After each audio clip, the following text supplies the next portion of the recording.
You have spoken previously about the significance of Father Seraphim Rose. Can you say more about his significance for our times and his reception in Greece and Cyprus?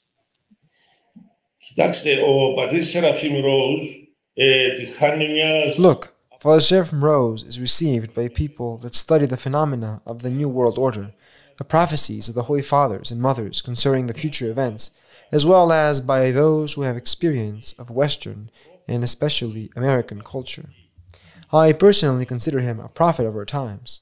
If what is rumored is true, that in his pre-Christian life, before he was baptized, he had homosexual erotic experiences, then you realize that he is a great example for all our repentant homosexual brethren, that holiness is also for them where there is repentance, when repentance is combined with orthodox confession, instruction, and catechism, which Father Seraphim Rose accomplished, and is a model for many of us.